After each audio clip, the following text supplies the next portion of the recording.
जय हिंद दोस्तों, रक्षित खन्ना के इस चैनल में आपका स्वागत है। दोस्तों, आज के इस वीडियो में मैं आपको कुछ महत्वपूर्ण जानकारियां दूंगा, जैसा कि आप पीछे बोर्ड पर देख रहे हैं। और इसी के रिगार्डिंग कुछ मैसेज हैं, कुछ लेटर हैं, कुछ नोटिफिकेशन है, वो भी मैं आपको साइड में दिखाऊंगा, वो भी आप चेक करेगा। वीडियो में आगे बढ़ने से पहले एक छोटी सी गुजारिश करूंगा, अगर आप पहली बार मेरा चैनल देख रहे हैं या फिर वीडियो देख रहे हैं तो आप मेरा चैनल सब्सक्राइब कर सकते हैं, क्योंकि दोस्तों वेलफेयर से जुड़ी जो नई नई जानकारी आती है वो आपको दी जाती है, और पेंशन से रिलेटेड जो प्रॉब्लम उठती है उसका भी सोल्यूशन किया जाता है आप लोगों के लिए। तो दोस्तों, तमाम जानकारियां पाने के लिए और जो आपकी पेंशन से रिलेटेड प्रॉब्लम आती है उसका सोल्यूशन लेने के लिए आप मेरे चैनल से जुड़ सकते हैं या फिर चैनल सब्सक्राइब कर सकते हैं, जिसका नाम है रक्षित खन्ना। चलते हैं दोस्तों पहली इंफॉर्मेशन की तरफ। जनवरी 2024 का एआईसीपीआई का आंकड़ा जारी। जी हां दोस्तों, कल की तारीख में जनवरी 2024 का एआईसीपीआई का आंकड़ा जारी हो गया।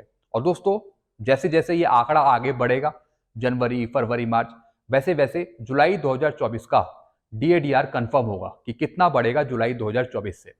तो दोस्तों, फिलहाल एक महीने का आंकड़ा आया है जनवरी 2024 का, और दोस्तों दिसंबर की तुलना में जनवरी 2024 में जो ये आंकड़ा है उसमें 0.1% की वृद्धि हुई है। तो दोस्तों, पहले था 138.8, दिसंबर का जो आंकड़ा था अब हो गया है 138.9, यानी 0.1% बढ़ा यहां पे। तो दोस्तों, अब जनवरी 2024 तक आपका जो डीएडीआर हो गया है वो हो गया है 50.85, इतना आपका पहुंच गया है। ये कंफर्म है कि जनवरी 2024 से जो आपका डीएडीआर भारत सरकार बढ़ाएगी वो बढ़ाएगी 4% और, यानी 50% हो जाएगा वो। लेकिन जुलाई 2024 से जो आपका डीएडीआर बढ़ेगा उसकी संभावना है 3% या 4%। यानी दोस्तों, अभी जनवरी 2024 का ये आंकड़ा आया है जिसमें 50.85 डीएडीआर पहुंच गया है।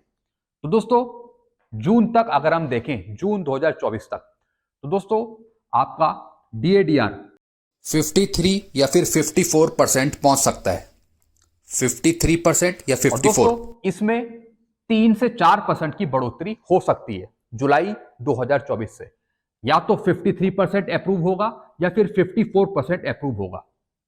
यानी जनवरी 2024 से तो आपका अप्रूव हो जाएगा 50%, लेकिन जुलाई 2024 से जो आपका अप्रूव हो सकता है वो हो सकता है 53% या फिर 54%, यानी 3% या फिर 4% की बढ़ोतरी।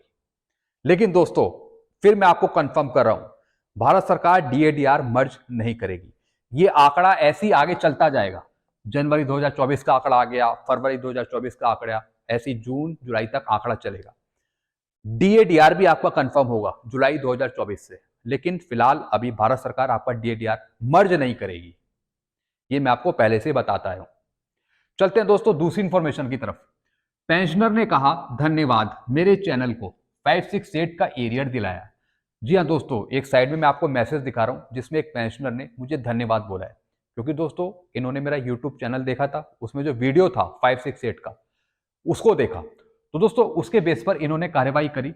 और दोस्तों, मैंने इन्हें एक नंबर दिया था, मेरे ही जानकार हैं, एक हवलदार हैं, उनके थ्रू इनका काम होगा। तो मैंने नंबर दिया था इनको, उन्होंने उनसे कांटेक्ट किया, और दोस्तों उसके बेस पर इनको 568 का एरियर मिला। तो दोस्तों उन्होंने पूरी एरियर शीट बनाई थी सर्कुलर 568 की, और दोस्तों उसको भेजी थी बैंक को, सीपीपीसी को।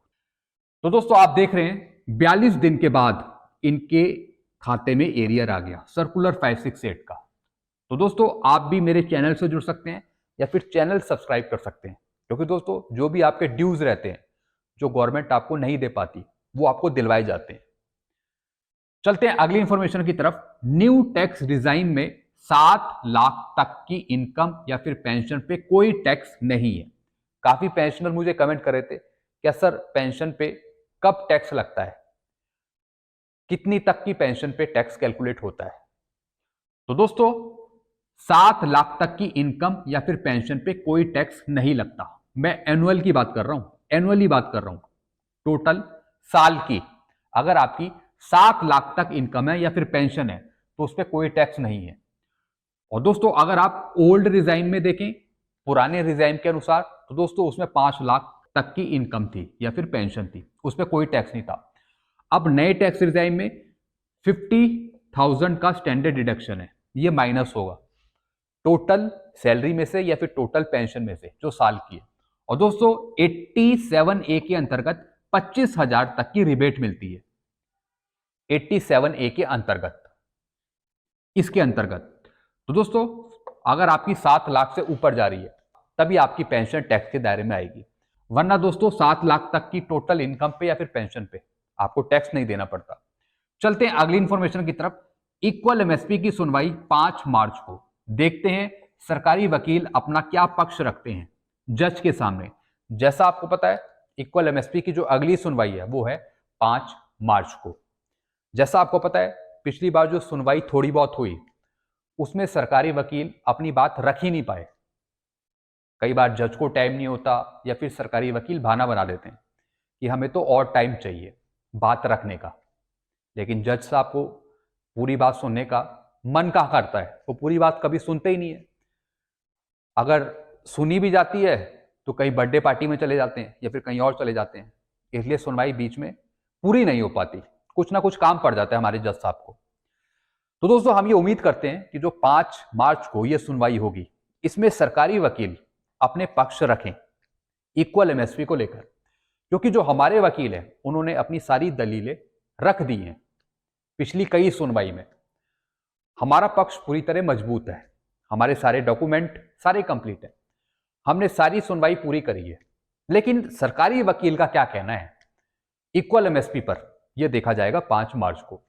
कहीं ऐसा ना हो कि सरकारी वकील फिर कोई बहाना लेकर आ जाए या फिर जज साहब किसी दूसरी बर्थडे पार्टी में चले जाएं, कहीं फिर से हमें एक और तारीख ना मिल जाए। ऐसा हम नहीं चाहते, लेकिन ऐसा हो रहा है जजों द्वारा या फिर वकीलों द्वारा। तो देखते हैं दोस्तों 5 मार्च को जो सरकारी वकील है वो अपनी दलील में क्या कहते हैं, क्या एविडेंस रखते हैं हमारे वकीलों के अगेंस्ट या फिर इक्वल एमएसपी के अगेंस्ट। ये देखने वाली बात होगी। और मैं तो यही चाहता हूं कि जो भी सुनवाई हो सरकारी वकीलों की वो पूरी कंप्लीट हो उस दिन 5 मार्च को, सब कुछ 5 मार्च को निपट जाए और फिर हमें एक और तारीख देखने को ना मिले। और हम गुजारिश करते हैं जज साहब से भी कि वो सुनवाई पूरी करें, कहीं वो बर्थडे पार्टी में या फिर किसी शादी में या फिर कहीं गंगा नहाने वहां ना जाएं, कंप्लीट कर लें 5 मार्च को वो पूरी सुनवाई। हम ऐसी आशा करते हैं ताकि कुछ फ्रूटफुल रिजल्ट आए, अच्छा रिजल्ट आए। चलते हैं अगली इंफॉर्मेशन की तरफ। 1 मार्च है आज। जी हाँ दोस्तों आज 1 मार्च है। सीपी ग्राम और स्पर्श में शिकायत डालें जिन्हें OROP 2 की किस्त नहीं मिली। चाहे आपको OROP 2 की तीसरी किस्त नहीं मिली, चौथी किस्त नहीं मिली, दूसरी नहीं मिली, तो दोस्तों आप शिकायत डालना स्टार्ट करिए, क्योंकि दोस्तों OROP 2 की किस्तें मिलने का टाइम खत्म हो चुका है। पूरा टाइम खत्म हो चुका है कल की तारीख में 29 फरवरी तक। तो अब टाइम पूरा हो गया, तो अब आपको कार्रवाई करने की जरूरत है। सीपी ग्राम में शिकायत डालिए, स्पर्श में शिकायत डालिए। अगर आप बैंक से पेंशन ले रहे हैं तो CPPC को कहिए। अगर आप ट्रेजरी से पेंशन ले रहे हैं तब भी आप शिकायत डालिए। यानी अगर आपको OROP 2 की किस्तों का भुगतान नहीं हुआ है तो आपको फिर जबरदस्त कार्रवाई करने की जरूरत है। चाहे आप किसी के थ्रू कार्रवाई करें, आपको आपका हक लेना पड़ेगा, कार्रवाई करनी पड़ेगी, तभी कुछ होगा।